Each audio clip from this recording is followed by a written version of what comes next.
The courtroom was already heavy with tension before the doors even opened to the public that morning. The trial had captured headlines for weeks, filling television broadcasts and newspapers across the state. Outside the courthouse, news vans lined the sidewalks, cameras rolling as reporters breathlessly updated viewers about what was expected to unfold inside. For many, this was just another criminal case. For those seated in the polished oak benches of courtroom 7B, it was something far more delicate, something fragile. At the very center of the storm sat a little girl no older than 3. Her legs, too short to touch the ground, swung nervously from the high wooden witness chair. She wore a pale yellow dress that looked one size too big, as though someone had chosen it carefully to make her feel comfortable without drawing too much attention. A stuffed teddy bear peeked out from her lap, its fur worn thin from constant clutching. Her large brown eyes darted around the room, not in curiosity, but in fear. She had not spoken since the night of the crime. Weeks had gone by, and silence was her only form of survival. The jurors noticed her immediately. Some looked at her with pity, others with discomfort, realizing the weight she carried. She was so young, so impossibly small, and yet the outcome of the case seemed to rest entirely on her. The defendant, a man in his late 30s, sat just feet away at the defense table. His expression remained unreadable calm, almost indifferent. But his presence was enough to keep the child rigid in her seat. Judge Robert Langston, a man in his 60s with thinning silver hair and a reputation for firmness, surveyed the room from the bench. He had seen hardened criminals, broken families, and devastating losses inside these walls. But something about this trial unsettled him. Perhaps it was the age of the witness. Perhaps it was the silence that hung over her, like a cloud. Or perhaps it was the knowledge that one fragile child could determine the direction of justice for everyone involved. The prosecutor, Assistant District Attorney Meredith Shaw, adjusted her papers nervously. She had spent sleepless nights preparing for this moment, rehearsing every question she might ask. But how could one question a child who hadn't spoken? In weeks, she had experience with child witnesses, but none this young. The defense attorney, a sharp-suited man named Charles Whitman, leaned back in his chair with a faint smirk. He was confident. In his mind, silence equaled victory. Without the girl's voice, the prosecution's case was little more than circumstantial evidence. A bailiff announced the start of the proceedings. People shuffled in their seats. The air conditioner hummed softly above, the only background noise in an otherwise suffocating silence. The child's guardian, a middle-aged woman with tired eyes, sat just behind her, whispering quiet reassurances she wasn't sure the girl could even hear. At the front of the courtroom, lying quietly by his handler's side, was a German shepherd. His ears twitched occasionally, his eyes scanning the room with calm focus. He wasn't there as evidence or a spectacle. He was there for her, the child witness. Trained as a K-9 for comfort and therapy, his presence had been requested to ease her fear. It was an unusual allowance, but the judge had agreed after psychologists insisted the child might respond better with the dog nearby. Still, most people in the courtroom doubted it would matter.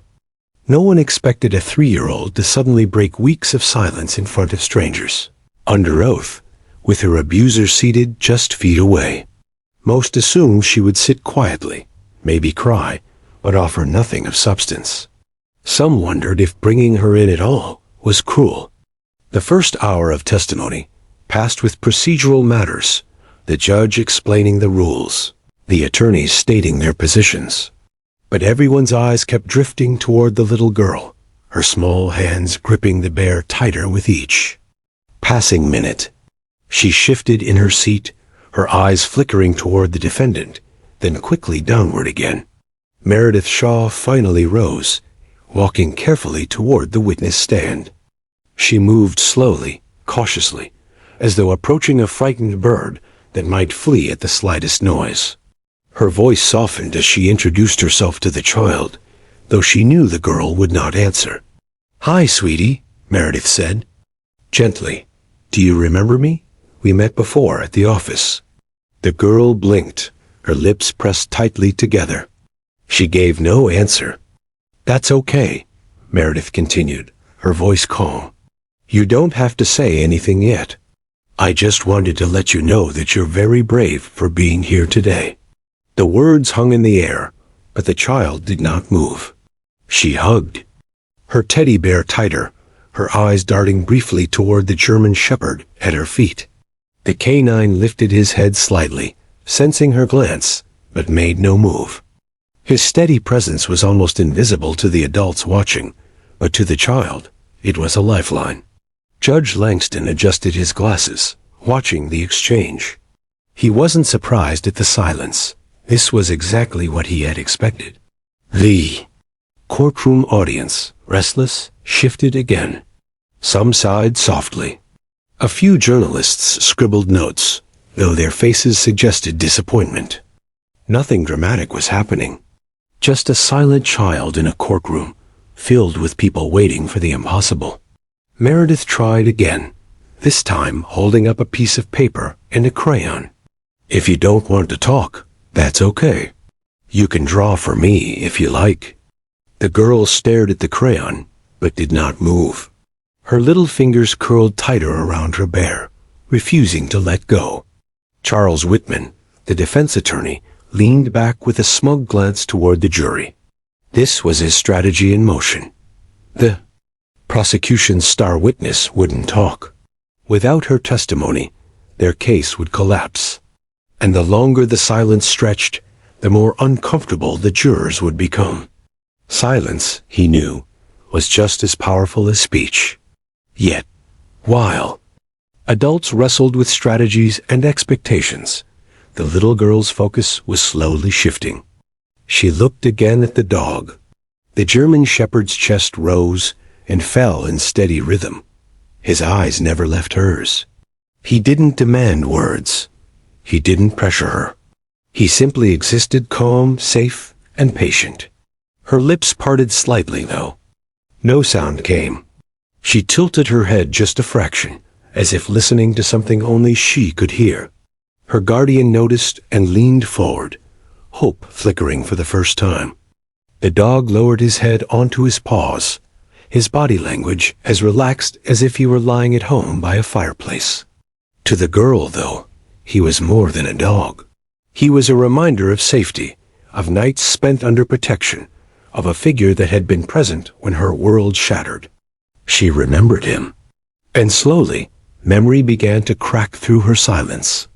The courtroom remained unaware of the shift happening inside the small child. To them, the morning dragged on in painful slowness. The bailiff yawned discreetly. A reporter whispered to another. Judge Langston tapped his pen lightly on the bench, impatient to move the proceedings along. But in the stillness, something was beginning. A bond that no one else could see was quietly forming between a broken child and a patient. K9, and though no words had yet been spoken, the air seemed different charged, waiting. The truth, fragile and buried, was stirring. And before the day was over, that silence would shatter the courtroom in ways no one could have imagined. The silence stretched on like an invisible wall, thick and suffocating. Every tick of the courtroom clock reminded the spectators that the star witness was not speaking. For the attorneys, each second felt like an eternity. For the little girl, it felt like survival. Her name was Emily, though in official records she was referred to only as the minor witness. At 3 years old, she was the youngest person ever called to testify in Judge Langston's courtroom. Her small hands trembled as she clutched her teddy bear, pressing its warm nose against her cheek. The bear smelled faintly of home, of safety. It was her shield against the sea of unfamiliar faces staring at her. She knew where she was, even if she couldn't explain it in words. She knew the man sitting across the room in the dark suit. She knew what he had done. But every time her gaze accidentally landed on him, a wave of terror slammed into her chest. Her throat tightened, her voice locked away. The prosecutors had prepared for this. For weeks, child psychologists had gently coached Emily using dolls, drawings, and soft voices. They never forced her. They told her she was brave, that she didn't have to say much, only what she remembered. But no matter how hard they tried, Emily's lips remained sealed. The night of the crime had stolen more than her safety. It had stolen her words. Experts called it selective mutism, a trauma response where children stop speaking because the act itself feels dangerous. The courtroom knew this, but knowledge didn't make the silence any less unbearable. A.D.A. Meredith Shaw's hands trembled as she held her notepad. She had rehearsed gentle, open-ended questions, but even the softest approach might scare Emily further into silence. Meredith had spent years in courtrooms, facing hardened criminals and manipulative defense attorneys, but standing in front of a 3-year-old felt more intimidating than any trial she had ever fought. She knelt slightly to Emily's level, her voice as soft as a lullaby. "Emily," she said, "do you remember the nice lady you played with at the office? That was me. I'm here to help you, sweetheart." Emily's big eyes blinked, but she didn't respond. Her lips pressed into a thin line, her knuckles whitening as she gripped her bear. The teddy's head bobbed slightly as her hands shook. Meredith glanced at Judge Langston, who gave her a small nod to continue. "I know this is a big room," Meredith said, gesturing to the gallery, "and there are a lot of people. But none of them can hurt you. You're safe here. And do you see Max?" She pointed to the German shepherd resting at Emily's feet. "He's here just for you." Emily's eyes flickered downward, briefly meeting Max's calm gaze. The dog's tail thumped once, a quiet reassurance. But Emily quickly looked away, her face burrowing into the teddy's fur. Charles Whitman, the defense attorney, leaned back in his chair with an expression of smug satisfaction. He had predicted this. He had told the jury during opening statements that the prosecution would try to rely on the testimony of a child, too young to know the difference between truth and fantasy. And now, with her silence, he felt certain he would win. He scribbled a note and slid it across the table to his co-counsel. "She won't speak. Jury's losing patience already." In the jury box, some members shifted uncomfortably. They weren't heartless, but their expressions carried doubt. Could justice really rest on a toddler's shoulders? One woman whispered to herself, "She's just a baby." Emily sat motionless, staring at the grain of the wooden stand in front of her. But inside her head, chaos churned. She could hear echoes of that night, the sound of shouting, the crash of glass, the frightening silence afterward. She remembered hiding in the corner, clutching her teddy just as she was clutching him now. And she remembered Max, the dog who had been there, who had stood between her and danger. The memory brought a flicker of comfort, but speaking it aloud felt impossible. Words to Emily were not safe. Words could bring anger, punishment, pain, so she buried them deeper. Meredith tried again, this time holding up a simple picture, a drawing of a house. "Emily, do you like to draw? Can you show me which one? Looks like your home?" The girl's eyes flickered upward for just a moment. Her tiny fingers twitched, as though tempted to point, but then curled back into her lap. Silence again. The judge sighed quietly, rubbing his temples. He had warned the prosecution about the risk of relying on a child witness. Yet, despite the silence, something in the little girl's eyes kept him from dismissing her. He had seen many liars in his courtroom. She was not one of them. The defense pounced on the silence. Whitman rose smoothly from his chair, his voice oozing confidence. "Your Honor, with all due respect, this is not testimony. This is theater." The child has not spoken a single word, nor indicated she can provide relevant information. Continuing this charade risks traumatizing her further. Meredith bristled. She is the victim's only eyewitness, she argued. Her silence does not diminish the truth she carries. She deserves the chance to be heard in her own way. The judge hesitated, his gavel resting in his hand. He understood both sides. He was sworn to fairness, to protecting the rights of the accused, but he also felt the undeniable weight of the child's silent courage. He looked down at Emily, her tiny body dwarfed by the witness chair, and saw more strength in her silence than in the defense attorney's polished words.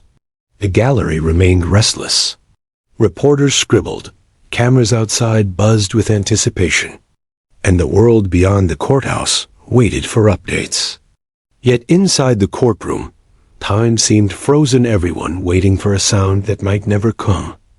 Emily shifted again. Her teddy bear slipped slightly from her lap, tumbling halfway to the floor. She gasped quietly, bending down to rescue it. As she did, her cheek brushed against Max's fur. The dog didn't move, but his warmth radiated into her. For a fleeting second, she felt safe. Her guardian leaned forward, whispering, "It's okay, baby. You can talk if you want to. No one can hurt you here." Emily glanced toward the defendant, then quickly back to Max. Her lips parted slightly. A sound, just a breath, barely audible, escaped. It was not yet a word, but it was enough to draw every ear in the room toward her. The jurors straightened in their seats. Meredith's heart leapt. Even Whitman, the defense attorney, narrowed his eyes, sensing a crack in the silence.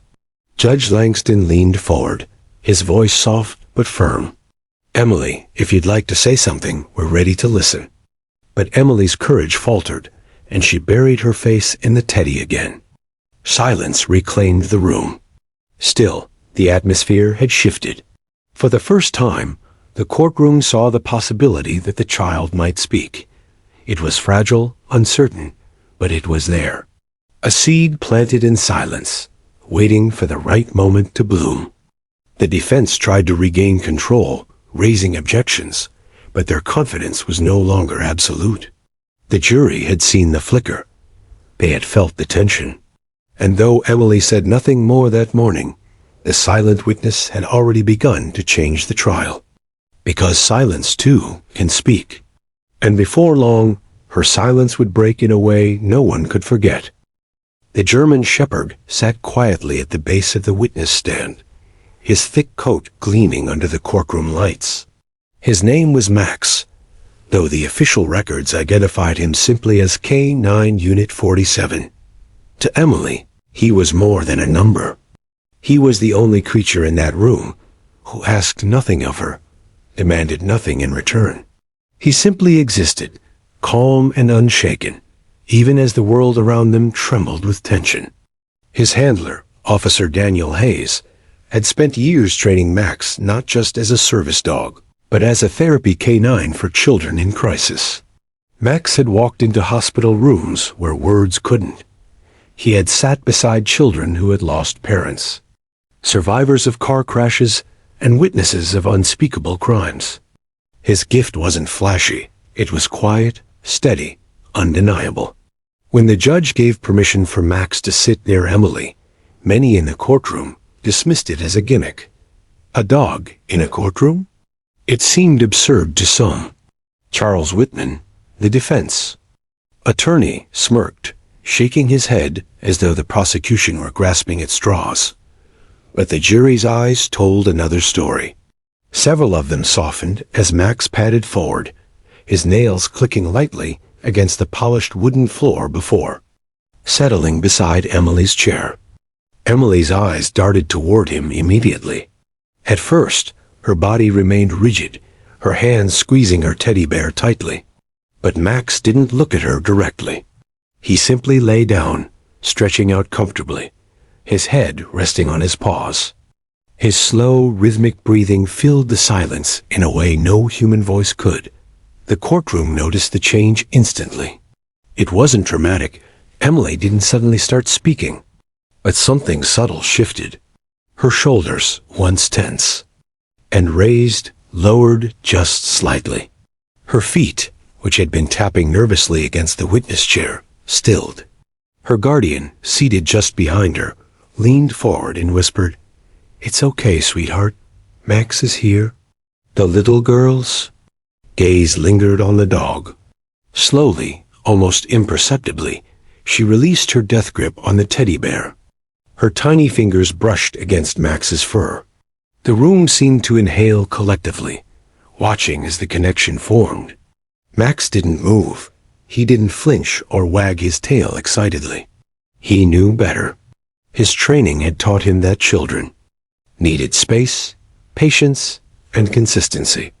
Instead, he offered his warmth through stillness, a living anchor for a child adrift in fear.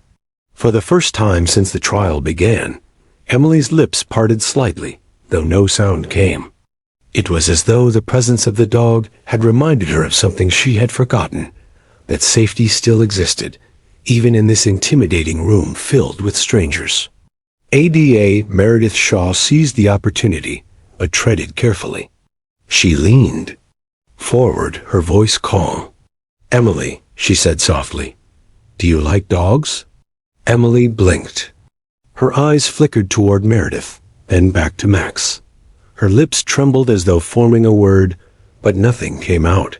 Instead, she gave the faintest nod, a movement so small that some in the gallery might have missed it, but the jury saw. It was the first real response the child had given all day. Meredith smiled gently, not pushing too hard. "Max likes you," she added. "He wanted to come sit with you, because he knows you're very brave." Emily's hand lingered on the dog's fur. The softness of his coat was grounding, a reminder of nights when she had curled up against him after the worst had happened. Memories she had buried deep began to stir, memories of Max standing between her and the man at the defense table, memories of his bark echoing in the night when everything went wrong. The defendant shifted uncomfortably in his chair, noticing Emily's growing attention on the dog. His composure cracked for the briefest second. He leaned toward his attorney, whispering something sharp under his breath. Whitman caught it immediately and rose to his feet. "Objection, Your Honor," he said, his voice crisp. "This is a courtroom, not a petting zoo. Allowing this animal to interact with the witness risks influencing her responses. It is prejudicial, highly irregular, and has no place in a fair trial." Judge Langston adjusted his glasses, his expression unreadable. "Counselor," he said slowly, "this child is 3 years old. She has been through unspeakable trauma. If a dog helps her feel safe enough to testify, then the court will allow it."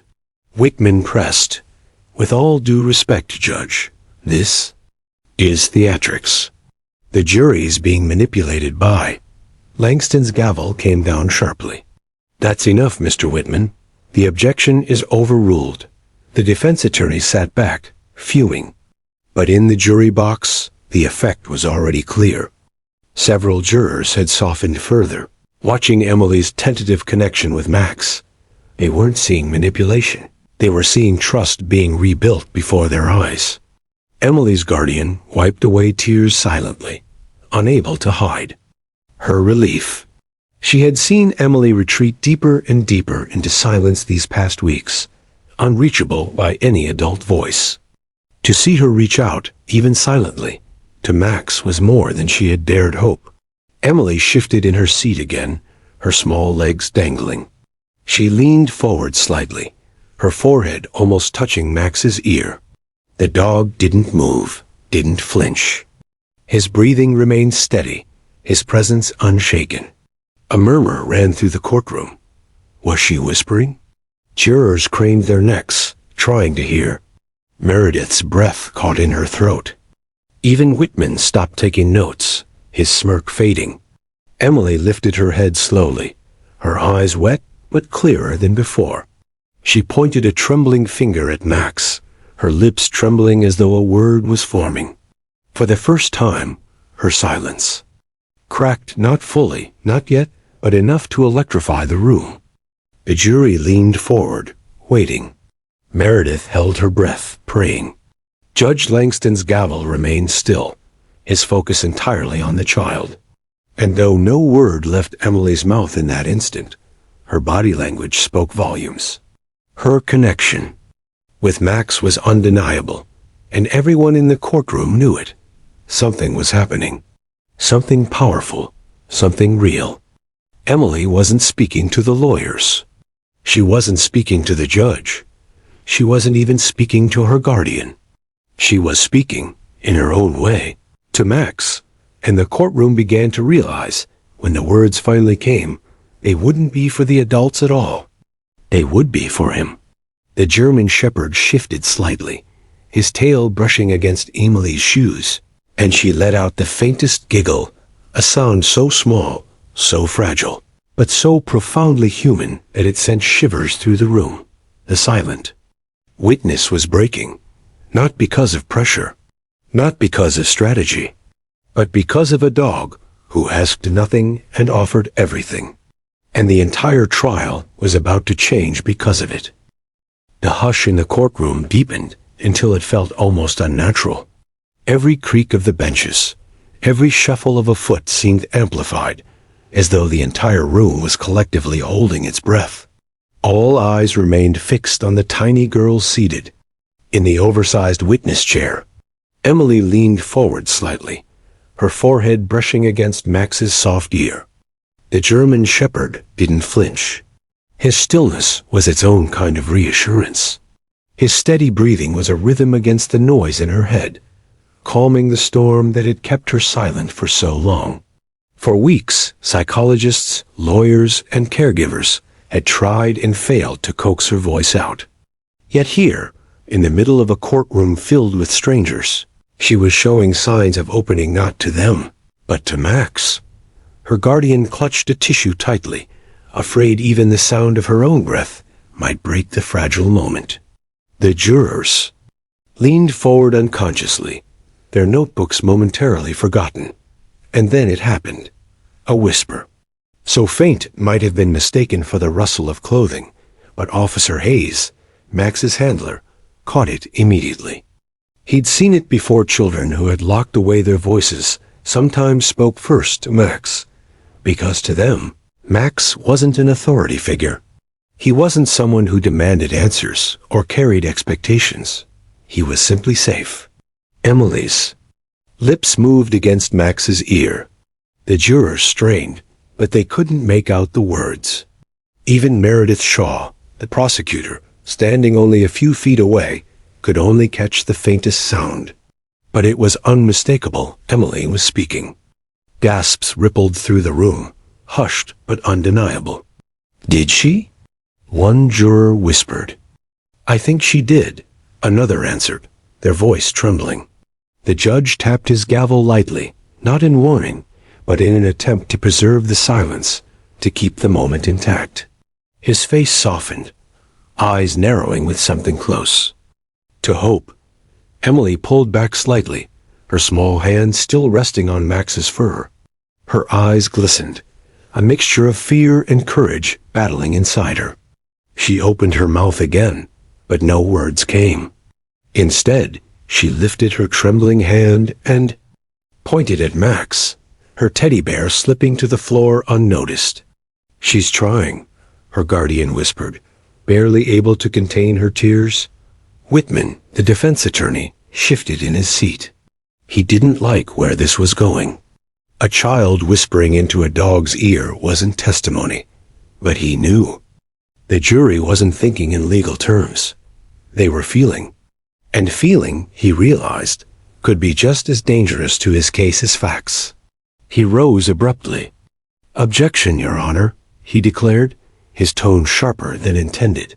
This, whatever this is, cannot be considered valid testimony. The child is whispering to an animal. This is not evidence. It's theatrics. Judge Langston turned slowly toward him, his brow furrowed. Mr. Whitman, he said evenly, sit down, now. Whitman froze. He had never heard the judge's tone so sharp, so final. He sat down, though his jaw clenched tightly. The judge then leaned forward, speaking gently to the child. "Emily," he said, his voice soft but clear, "if you want to tell Max something, that's okay. But if you feel ready, you can tell us too. We promise we'll listen." Emily's big eyes turned toward the judge. For a moment, she seemed frozen, caught between silence and speech. Then, slowly, she turned back to Max. Her little hand brushed his collar. "Good boy," she whispered. The words, fragile as glass, floated into the courtroom and shattered the silence. The gallery gasped. Emily's guardian covered her mouth with her hands, sobbing quietly. Meredith Shaw's throat tightened, tears welling in her eyes, despite years of courtroom discipline. Even the jurors, hardened by weeks of grim testimony, softened visibly, several wiping their eyes. For a moment, the courtroom wasn't a place of legal battles and evidence. It was a sanctuary where a child had taken her first step toward reclaiming her voice. Emily blinked, startled by the reaction around her. Her eyes darted nervously toward the defendant. He was no longer smug. His jaw tightened, his composure slipping for the first time since the trial began. He leaned into Whitman's ear, hissing, something inaudible but urgent. But no one cared about him. All attention remained fixed on the child and the dog. Meredith took a cautious step closer. Her voice trembled with a mixture of awe and restraint. "Emily, that was very brave," she said softly. "Do you want to tell Max something else?" Emily hesitated. Her lips quivered, her small fingers gripping Max's fur for courage. Then slowly she spoke again. "He remembers," she whispered. The words carried further this time, clear enough for the jury to hear. The reaction was immediate. Gasps, murmurs, and even tears filled the room. Jurors looked at one another in shock. The statement wasn't random. It had meaning. It suggested recognition, a memory tied to Max, tied to that night. Meredith froze, her mind racing. The phrase was simple, almost childlike, but it was a key. If Emily believed Max remembered, it meant she connected the dog to the events of the crime. "Emily," Meredith said softly, careful not to push too hard, "do you remember too?" The little girl's chest rose and fell quickly. Her eyes filled with tears, but she nodded, tiny, fragile, but undeniable. Her guardian sobbed openly now, shoulders shaking as she pressed a hand to her heart. The judge removed his glasses, wiping his eyes with a handkerchief. Whitman stood again, desperate. "Your Honor, this is completely inadmissible. A 3-year-old's vague statements cannot be considered factual testimony." The judge's gavel cracked against the bench, silencing him. "Enough, Mr. Whitman. This court will decide what has meaning. Sit down." Whitman sank back, his face pale. The courtroom was no longer on his side. Emily's hand remained on Max's fur. Her voice was still trembling, her words fragmented and childlike, but the spell of silence was broken. She had spoken not just to Max, but to everyone. And in doing so, she had shifted the balance of the trial in a way no one could ignore. Meredith gave her a small, reassuring smile. "You're very brave, Emily. Max is proud of you. We all are." Emily's eyes softened. She leaned against Max again, whispering something only he could hear. His tail wagged once, thumping against the wooden floor. The entire room sat in silence, waiting, wondering what would come next. For now, though, it didn't matter. The impossible had already happened. The silent witness had spoken, and nothing in that courtroom would ever be the same again. The courtroom seemed to collapse into a hush so complete that every heartbeat felt deafening. Time hung suspended, the air so thick with anticipation that even the slightest sound could have shattered it. All eyes, from the stoic jurors to the stern-faced judge, were locked on the fragile figure of the 3-year-old girl sitting on the witness stand. For weeks, she had remained a silent enigma, her lips pressed tight, her voice swallowed by fear.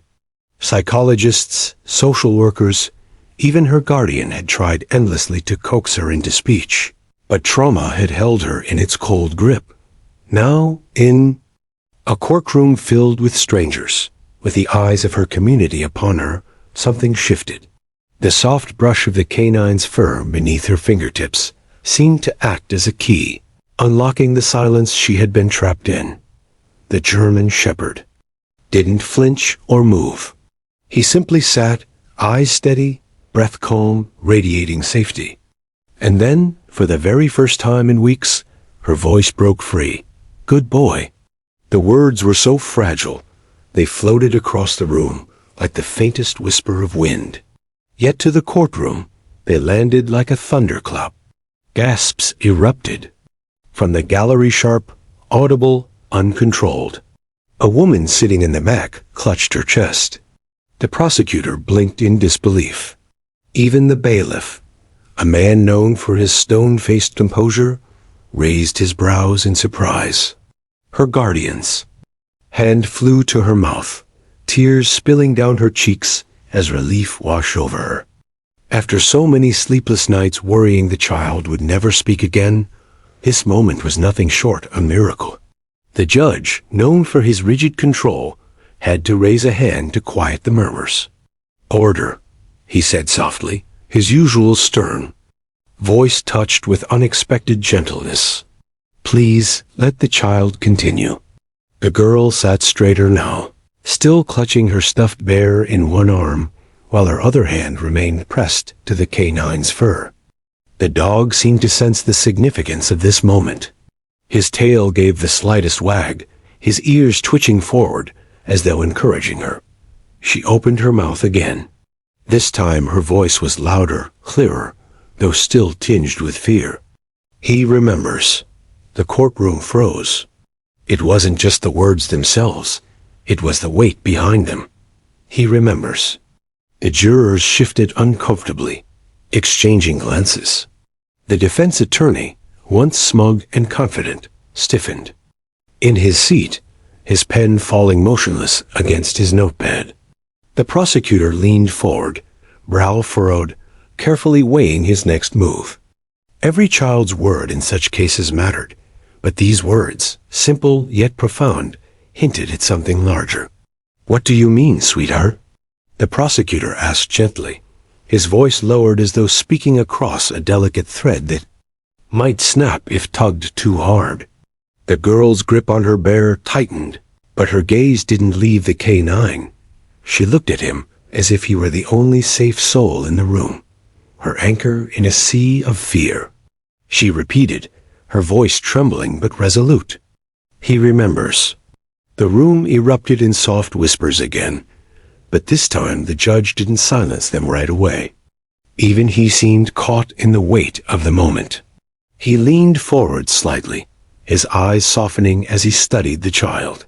The German shepherd shifted just a little, not in impatience, but in quiet solidarity. His tail tapped softly against the wooden floor. To anyone else, it was nothing. To the girl, it was reassurance.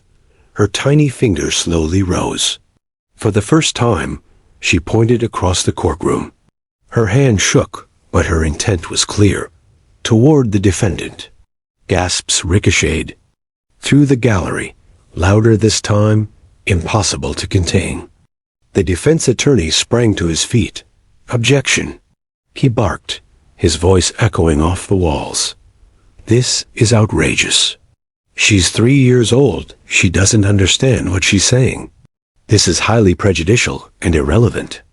But his words felt hollow, drowned out by the silent gravity of the child's simple action. The judge held up a hand, commanding order once more. His voice came calm but firm. "Objection noted. Overruled for the moment. Let the child continue." The defense attorney sat down hard, his jaw tight, frustration flashing across his face. But the little girl hadn't noticed his outburst. Her attention was still on the dog, her safe haven. Her voice came again, a little stronger this time. He was there too. The courtroom fell into chaos. Every spectator leaned forward, jurors whispering to each other in stunned disbelief. The prosecutor's eyes widened, realizing the significance of what had just been said. Her testimony wasn't just a frightened child's rambling. It was a statement. It was a connection.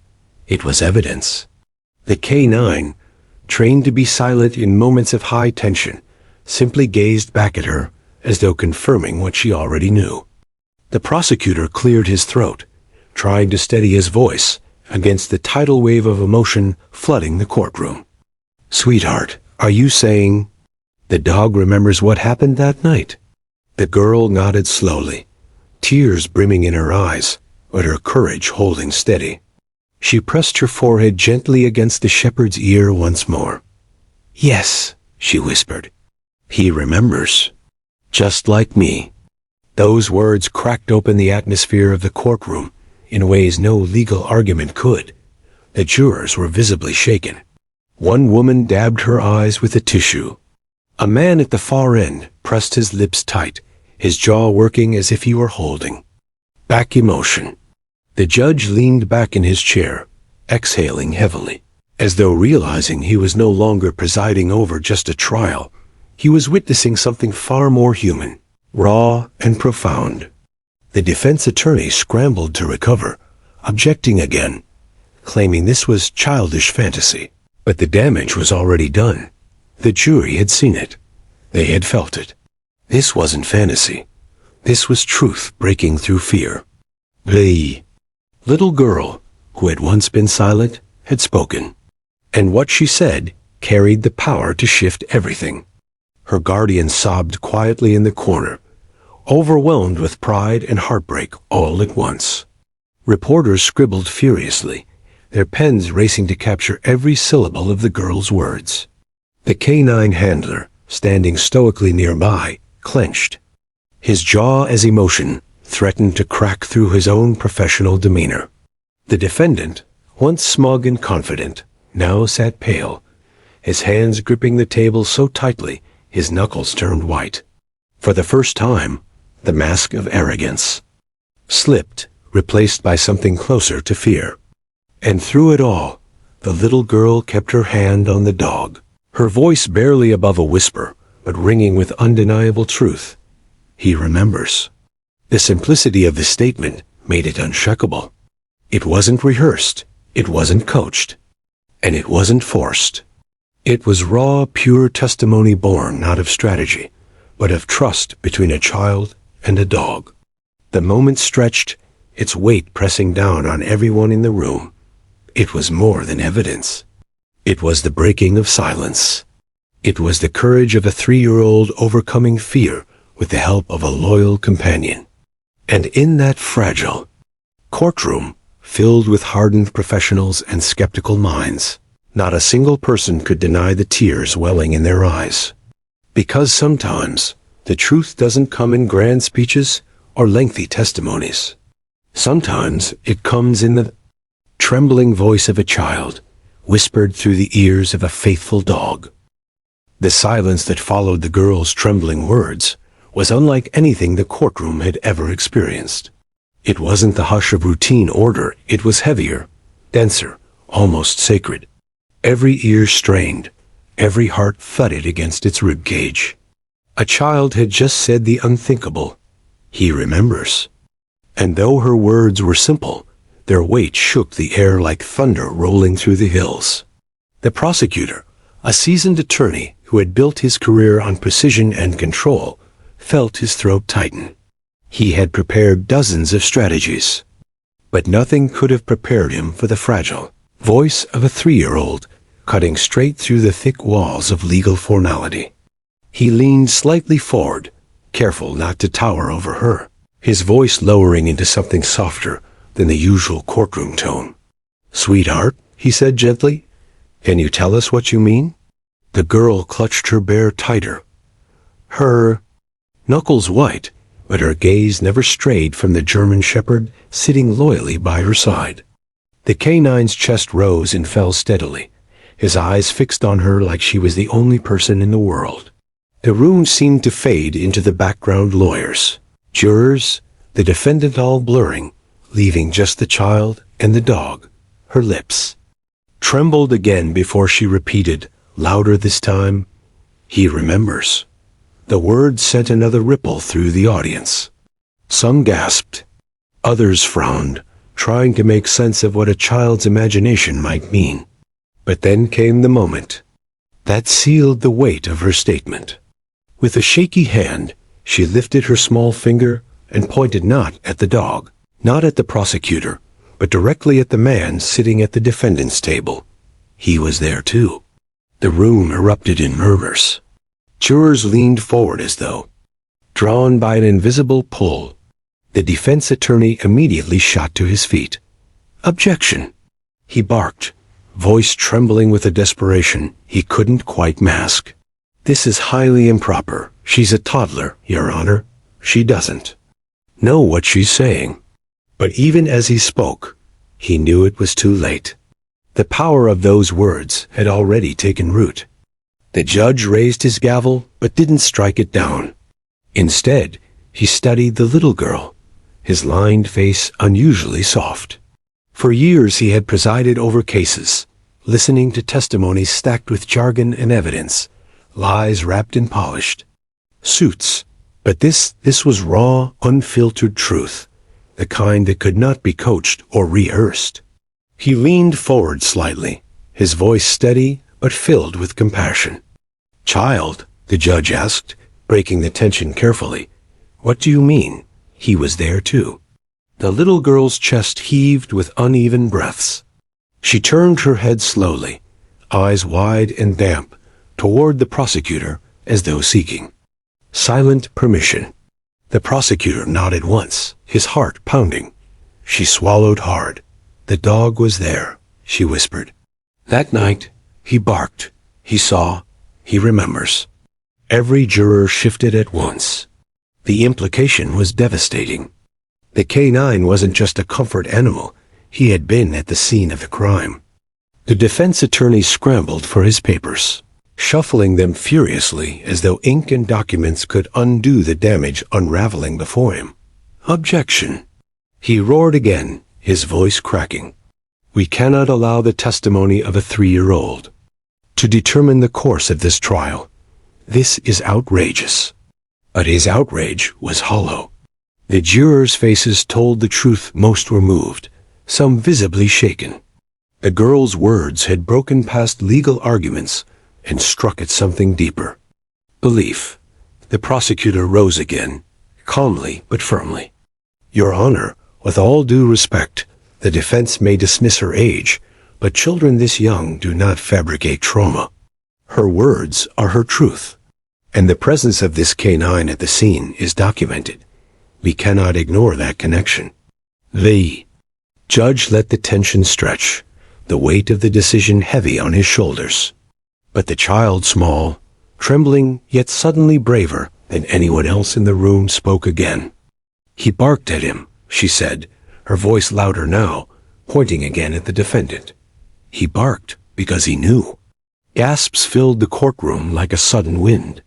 The canine lifted his head slightly, ears perking at her raised tone, almost as if confirming her words. His tail thumped once against the floor. The handler placed a hand on the dog's back, steadying him, but even he was wide-eyed at what was unfolding. The defendant shifted uncomfortably, his face pale, his jaw clenched. For the first time during the trial, the arrogance that had coated his expression melted away, replaced by something raw fear. The judge finally struck his gavel once. "Order," he demanded, though his own voice carried a tremor. The courtroom fell quiet again. The prosecutor seized the silence. "Sweetheart," he said softly, "can you tell us what the dog remembers?" The girl blinked, her eyes darting toward the canine again. She reached out, touching his ear gently, as though drawing courage from the soft fur beneath her palm. Her voice wavered but did not falter. "He remembers the bad man," she whispered. He remembers the night. He barked and barked. I was scared. He kept me safe. Her words weren't polished. They weren't rehearsed. But their simplicity cut sharper than any legal argument. The jurors sat stunned, some with tears glistening in their eyes. One woman pressed a tissue against her mouth, trying to hold back a sob. A man in the back of the gallery lowered his head, unable to watch without feeling the weight of her pain. The defense attorney tried again, his voice faltering. Your Honor, this is anecdotal. It's nonsense. She's a frightened child who doesn't understand reality from imagination. But even as he said it, his voice carried no conviction. The jurors were not looking at him anymore. They were looking at the little girl, sitting bravely in her chair, clutching her bear in one hand and resting the other on the dog that had never left her side. The judge took a deep breath. Objection noted, he said, his voice steady, but overruled. A collective intake of breath swept across the courtroom. The defense attorney sank into his seat, his shoulders slumping in defeat. The little girl's testimony wasn't long. She didn't need it to be. Her words, though fragile, had built a bridge between evidence and belief. She had spoken not only for herself, but for the silent witness sitting loyally at her feet, the K9 who truly did remember. The prosecutor smiled gently, his eyes glassy. Thank you, he whispered. You've been very brave. The girl gave the smallest nod, then leaned down, burying her face against the dog's neck. The German shepherd didn't move, didn't flinch. He simply pressed against her, his presence louder than any statement. In that moment, no one doubted her. Not the jurors, not the judge, not even the reporters scribbling furiously from the back. Everyone in that courtroom knew that a 3-year-old had just shifted the tide of justice with 7 trembling words. He remembers. He was there too. For the first time since the trial began, the truth felt within reach. The moment the little girl's trembling voice broke the silence, a wave of emotion swept through the courtroom. For weeks, everyone had wondered whether she would ever speak, whether justice could be served without her words. And now, those words, small, fragile, yet piercing with undeniable truth, hung in the air like a bell that could not be unrung. Her guardian gasped, clutching her chest as if to hold her own heart in place. Jurors exchanged wide-eyed glances, their carefully maintained poker faces breaking as tears shimmered in their eyes. Even the bailiff, a stoic figure who had seen countless trials, shifted uncomfortably, his jaw tightening as he blinked rapidly, unwilling to show emotion, but unable to contain it fully. The defense attorney froze, his pen poised above his notepad slipped from his fingers and rolled across the polished wooden table. The smugness that had carried him through much of the trial drained from his expression. His client, the defendant, sat pale and rigid, his confidence collapsing like a fragile structure shaken to its core. The judge, an older man with decades of experience, slowly removed his glasses. His hand trembled slightly as he set them on the bench before him. He had presided over cases filled with pain, loss, and truth, but nothing had ever struck him quite like this. A 3-year-old child, too young to even understand the full mechanics of the law, had cut through weeks of legal arguments with a few trembling words that revealed more than any evidence could. At the center of it all sat the K9, motionless except for the steady rise and fall of his chest. His head remained pressed lightly against the girl's side, as though he instinctively knew that his presence was her anchor. He didn't arc, didn't stir, didn't move an inch. He simply stayed, offering silent strength. The girl's voice quavered as she tried to continue. Her guardian leaned forward, silently urging her to stop, to protect herself from the pain. But the little girl shook her head ever so slightly. She had been silent for so long, trapped in fear, And now that the words were coming, she didn't want them to be taken away. He hurt. Mommy, she whispered, the words so soft that the microphone barely picked them up. Gasps rippled across the room like a wave breaking against the shore. A juror covered her mouth, stifling a sob. Another shifted uncomfortably, wiping his eyes with a trembling hand. The defense attorney shot to his feet. Objection. Your Honor. His voice cracked, betraying his own shock. This is speculative. She's a child. She doesn't understand. Sit down. Counselor, the judge ordered, his voice stern but thick with emotion. The attorney froze, swallowing hard, before sinking slowly back into his chair. The prosecutor leaned forward gently, his voice soft but steady, careful not to break the fragile courage that had finally surfaced.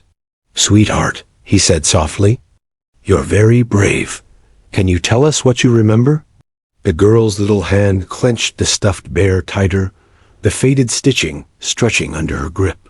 Her eyes flicked to the defendant, then back to the canine at her side. The dog shifted ever so slightly, tilting his head toward her, and in that small gesture, she seemed to find her strength again. He was there, she whispered, nodding toward the defendant. Her lip trembled as she continued. He was yelling. Mommy was crying. The dog barked, but he told him to stop. Her words trailed off as tears welled in her eyes, spilling down her cheeks. The courtroom seemed to collapse in on itself. The air grew heavy, suffocating, as her fragile account painted a picture more vivid than any photograph, more powerful than any testimony from an adult witness. Her guardian wept openly now, her shoulders shaking. Even the prosecutor paused, his throat tightening. The court reporter, whose fingers had danced mechanically across the stenograph machine all morning, stopped for just a fraction of a second, her own eyes glistening. The judge leaned back in his chair, visibly moved. He had promised himself long ago not to let emotion dictate his decisions, but in that moment, he was reminded that the law was not just about cold evidence. It was about humanity, about truth, about the voices that too often went unheard. The girl sniffled, wiping her tears with the back of her hand. She turned again to the canine, lowering her head toward his ear, as though speaking just to him. Her words, though quiet, carried across the hushed room. He remembers, she whispered. Again, he knows what happened. It was not a statement of fact the court could admit as evidence, but it was a truth that resonated far deeper than any legal technicality. The dog, her protector, her companion, had been there that night. He couldn't speak in the way humans could, but in her mind, in her heart, he carried the same truth she did. And now, by voicing it, she had shared the unbearable burden of memory. The prosecutor's voice was gentle. Thank you, he said softly, bowing his head in respect. You've done something very important today. The defense attorney shifted uncomfortably, scribbling furiously as though trying to undo what had just been said. But deep down, he knew nothing could erase the impact of that moment. The jurors sat in silence, their hearts heavy, their eyes wet. They weren't just hearing testimony. They were witnessing courage in its purest form. The judge cleared. His throat, his voice steadier now but carrying unmistakable warmth. Let the record reflect, he said, that the witness has spoken. As the little girl was carefully lifted from the chair, the canine rose alongside her, his movements deliberate and calm. His handler gave a quiet command, and the dog stayed pressed against her side, guiding her down from the stand as though escorting royalty. The room remained utterly silent as she walked past the jurors, past the attorneys, past the rows of onlookers who had been captivated by her every word. People leaned forward, some clasping their hands in silent prayer, others wiping tears they didn't bother to hide. When she reached her guardian's arms, she collapsed against her, the dam of courage finally breaking into sobs.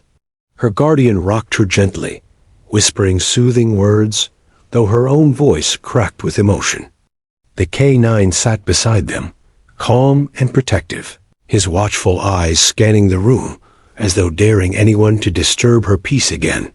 The prosecutor closed his folder slowly, his hands trembling, knowing that no cross-examination, no legal maneuver, could overshadow what had just happened. For the jurors, it was no longer just about evidence. It was about truth revealed through the voice of a child.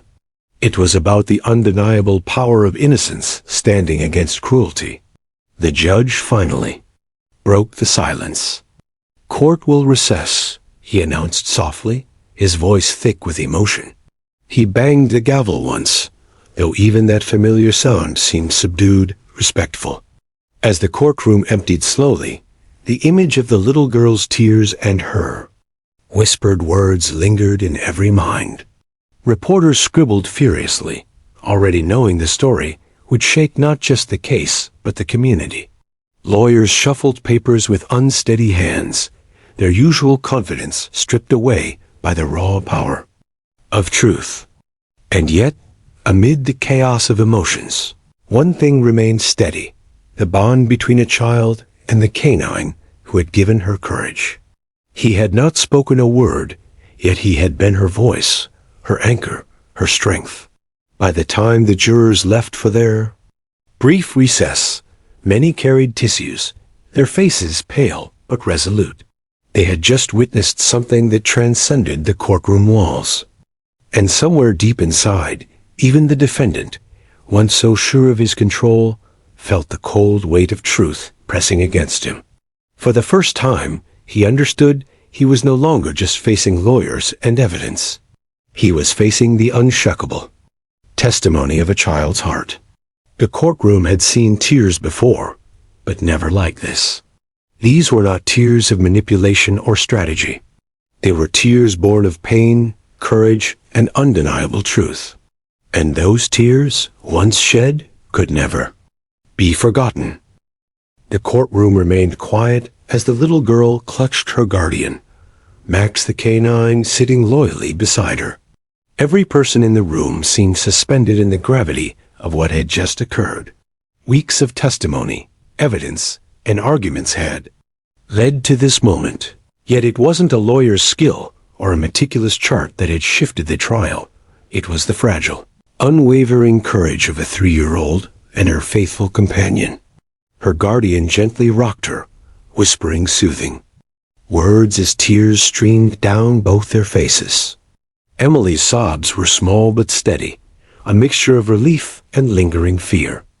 Max's warm body pressed against her side, reassuring her without words. He had been more than a protector. He had been her voice when she could not speak. The jurors were visibly shaken. Several dabbed at their eyes, unable to hide the impact of what they had witnessed. Others sat silently, hearts heavy, absorbing the truth that had been revealed through the unlikeliest of witnesses, a child and a dog. Even seasoned attorneys and court staff, hardened by years of cases, found themselves moved in ways they could not explain. The judge finally spoke, his voice firm but carrying the softness of emotion. "Ladies and gentlemen, we will now proceed with deliberation," he said. His eyes softened as he looked at Emily. "Thank you for your bravery today. You have helped. Yous all understand more than words could ever capture." Emily's guardian kissed the top of her head, murmuring, "You did it, sweetheart. You're so brave." Emily sniffled, hugging the canine's neck tightly. Max responded with the slightest nuzzle, as if acknowledging her words of courage. It had been a long journey to reach this point, weeks of therapy, protection, and preparation. But here, in this moment, the child's fear was finally met with safety. The jury filed out to deliberate, their steps quiet but deliberate. The defense attorney remained seated, face pale and lips pressed tightly together. He had spent weeks constructing a defense, confident in the weakness of a child's testimony. But now, Confronted with the power of her words, her gestures, her undeniable presence alongside the K-9, he felt the first cracks in his strategy. Outside the courtroom, reporters whispered furiously, capturing every detail. The trembling voice, the whispered words, the steadfast K-9 who had stood as the child's shield. They would write of courage, of the unique bond between human and animal, and of the courtroom that had been brought to tears by something so simple yet so profound. Hours passed. The gallery remained tense, silent, waiting. Emily sat quietly, head resting on her guardian's shoulder, fingers still brushing Max's fur. She was exhausted, but something in her small chest held a growing sense of strength. She had spoken her truth, and though the memory of fear lingered, it was now tempered by courage. Finally, the jury returned. The foreperson stood, holding the verdict in their hands. The courtroom held its breath. Every eye was on the little girl and the K-9. Every heart felt the weight of anticipation. The foreperson's voice was steady, though tense. "We, the jury, find the defendant guilty as charged." A collective intake of breath filled the room, followed by a swell of emotion. Some jurors wept quietly. Others whispered softly to one another. Emily's guardian hugged her tightly, rocking her gently as tears streamed down her cheeks. Even the judge's stern features softened, a glimmer of moisture in his eyes as he acknowledged the verdict. Max leaned against Emily, resting his massive head on her lap. In that simple act, the dog communicated a depth of understanding that no words could capture. The trial was over, and she was safe. The defendant sank into his chair, pale and trembling, defeated. He had underestimated a child and her connection to the dog, misjudging the power of innocence, courage, and truth. For the first time, he understood that no legal maneuver could overcome a bond forged in trust and bravery. The courtroom slowly emptied, the weight of the day lingering in the air. Reporters scribbled furiously, lawyers conferred quietly, and court staff moved with a solemn respect. Yet at the center of it all remained Emily and Max, together, a living testament to resilience and the power of compassion. Outside, sunlight filtered through the tall windows, bathing the courtroom in warmth. Emily's guardian lifted her little girl from the chair, holding her tightly. "You did it," she whispered. "You were so brave. Max was right there with you all along." Emily looked down at Max, her eyes shimmering with gratitude. "Thank you," she murmured softly. The dog responded with a gentle lick, his tail thumping once against the floor. It was a quiet moment, simple and profound.